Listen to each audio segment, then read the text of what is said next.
All right, guys, so as you probably figured out from that intro, today I'm talking about this WaterPORT Overlander. This is a 5-gallon tank that is easy to use, pressurizable, and carries a ton of water really easily on the side of your vehicle. I'm going to walk you through all the features of this thing, kind of talk a little bit about the install, give you some tips and tricks that I've learned from using it for a little while, and just try and give you as much information if you are thinking about a water tank and want to know if this is a good option for you. So again, if you want to learn more about the WaterPORT Overlander, stay tuned. Okay, so as I mentioned, today we're talking about the WaterPORT 5-gallon Overlander tank. Now, let's start with the form factor. I want to point out how low profile this thing is and how small it is. It's like looking down the side of the truck. I don't even really notice it out of my rearview mirror. It's much, much smaller than, say, for example, I've got this other tank that will be coming off when my new camper comes. I like this tank from Top Oak. There's nothing wrong with it, right? It's just way harder to pressurize, a little bit harder to use, and definitely was a lot harder to install than the WaterPORT. Now, the reason for that is, if you look back here, there's basically this sort of Molly-esque panel that comes with it. Now, in the middle of that are slots, as you can see. And so basically on my extrusion rack, I've got extrusion channel already. So I was able to use this existing hardware from my extrusion rack to just easily bolt that panel right up. And then as soon as I did that, then those 3 bolts on each side that you see there go into these aluminum pieces that run through the middle of the WaterPORT. And then you've got these sort of facing plates on the outside that take a couple bolts that go right into that aluminum mount. So you basically slide this water tank on to that aluminum mount and put these 4 bolts on and you're good to go. Now, what I like is they have these Allen head bolts, so it makes it a little bit more secure. You know, someone would really want to have to take this thing to steal it, so I do like that. One thing that I kind of wish that it had, though, as I was installing this thing, my thoughts were, what if this had like, you know, turn handles or like some sort of like a quick release? Like at first I was kind of like, oh, this is really cool because that Molly panel in the back would allow me just to like pop this on and off, bring it inside, you know, in between trips.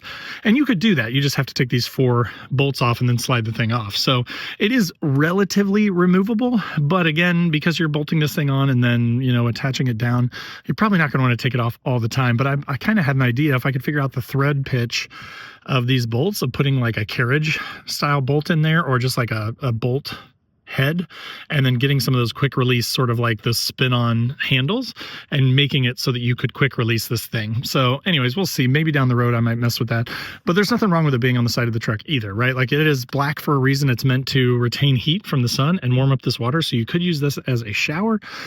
It comes with this quick release style hose, which I think is 16 feet long, and it does stretch out quite a ways. So if I step away from the truck, like, you can get this pretty far away. And as you just saw, like, I just used it kind of to demonstrate, to clean off my sliders so that when I'm climbing in and out of the truck, it's not getting super muddy, because it is kind of a muddy mess here right now.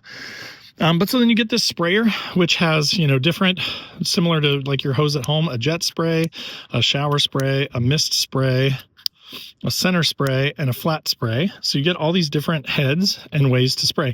So you could use this to clean off shoes, pets. You could use it to clean off mud from your truck if you wanted to. You could use it for cooking and filling up pots and pans and things like that with water as you need it. You could even use it as a shower if you wanted to hook this thing up, or, you know, bungee it up above you and sort of turn it on. If you could get the water warm enough, say in the sun, then you could use this as a sort of backup shower or way to clean yourself off if you were out for a long time. So I like that a lot. And this is all included, right? So I've been testing this for a while, so I wanted to show you the actual thing in real use.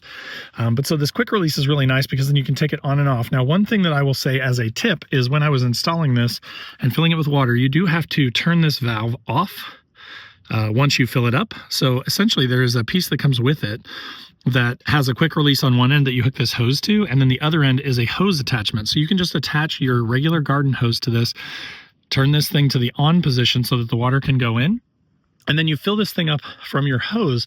The beauty of that is you keep the cap tight on it, and then it builds that pressure. So as the water's going into the tank, it actually builds the pressure, and you don't even have to worry about pressurizing the tank, which is pretty awesome, because again, with the other tank that I've got, you have to hook up via that Schrader valve or whatever on top back there, you have to hook up some sort of an air compressor to then put pressure into the system. But that always feels a little sketchy and dangerous when you're pumping air into a closed system. So with this one, I just like that it just uses the fact that you're filling it and it's also providing pressure is really, really nice.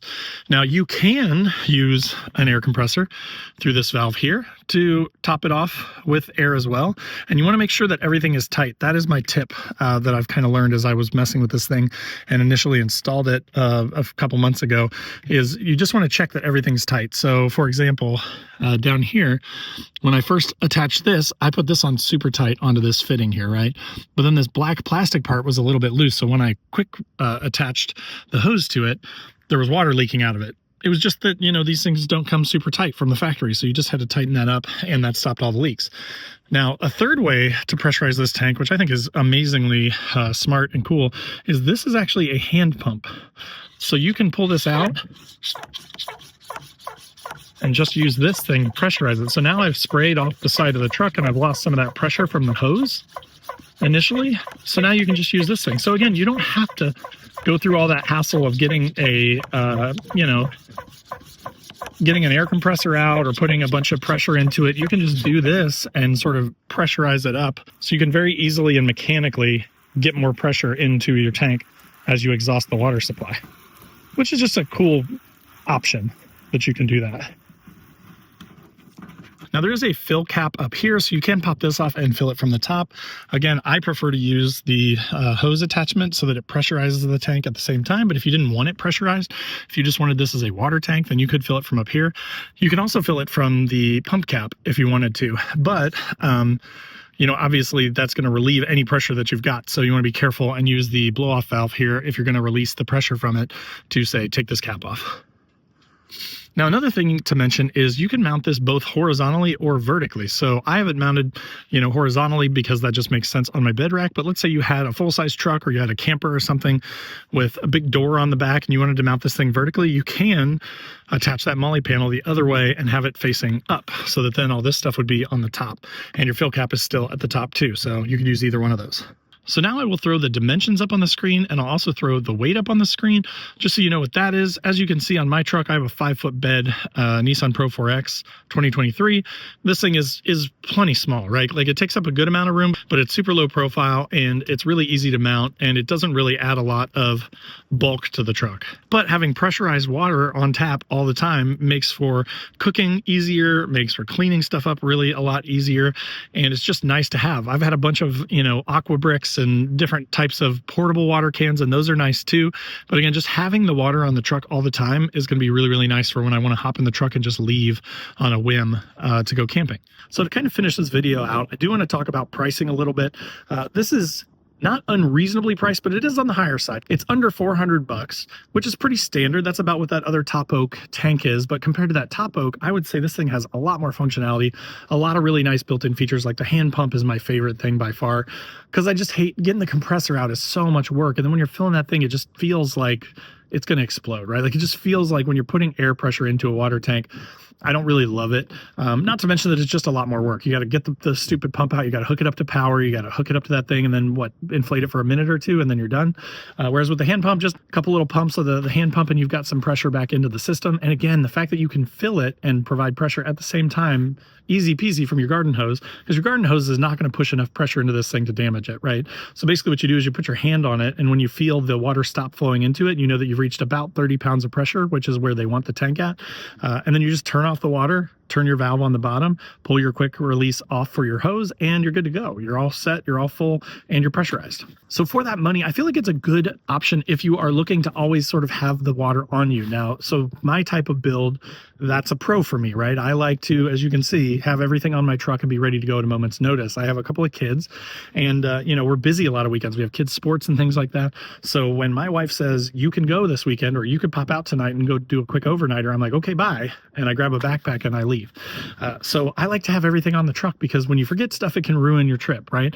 And also, sometimes you may not think you need it, and you may get down here and it may be a muddy mess and you need to spray off your shoes, or you need to, if you have a pet or a dog or kids and they get filthy dirty and you want to have some way to pressurize or have pressurized water with you, then it's nice to just have it if you need it. So again, but that depends. If your build is more of a minimalist and you just want portable modular stuff to take in and out, maybe it's not for you, right? But again, just wanted to kind of give you guys an example, show it in actual use, talk about the things that I've learned as I've used it over the last few months, so that hopefully that's helpful for you if you're looking for a water option. If that was helpful, click that like button down below. There will also be a link in the description to this thing, so if you want to pick one up or if you want to learn more about it, click through that. As always, if you're not subscribed to the channel, I do a ton of videos on this channel, a lot of gear stuff, a lot of newbie overlanding type stuff, general podcast every couple of weeks, and a lot of Nissan Frontier content too. So if you're into any of that stuff, I've also got an Alibaba camper that I just created a whole playlist about. It comes towards the end of April 2026. So if you're into that stuff or you want to learn about that, that is a great budget option for people looking for a camper option for their truck, and it's custom built. So definitely check that out as well, but I'd love to have you as a subscriber. Below this video is a join button, which is just sort of a passive way to support the channel, get you early access to the videos and some other perks. But if you want to be more involved with all things overlanding, there's also a link to my Patreon page where we've got a 24/7 Discord. We kind of chat, share memes, joke around. It's a lot of fun. We're having a once a month Zoom call where we just kind of hang out and chat, and then we go on trips a couple times a year too. So one out east, one out west, to try and capture everybody so everybody gets a chance to go. So if that sounds good, check out the Patreon. Then there's a link to my website where I've got funny overlanding camping themed patches and stickers, things like "Don't burn your wiener" and "It's a hot dog" or "I hate people so at camp." So if those sound good, or if you want to check them out, there's a ton of options in there, all things overlanding merch and other stuff. Definitely check out that link down below. And then last but not least, I also run a group called Newbie Overlanders, which has over 30,000 people in it at the time I'm recording this, and it's a ton of fun. If you want to get into a group where people are helpful and nice and actually care about each other, then that may be a good option for you, better than the bigger groups. And we'd love to have you. So again, that'll do it for the WaterPORT Overlander. Hopefully that was helpful. Click that like button, click that hype button, and we'll see you next time.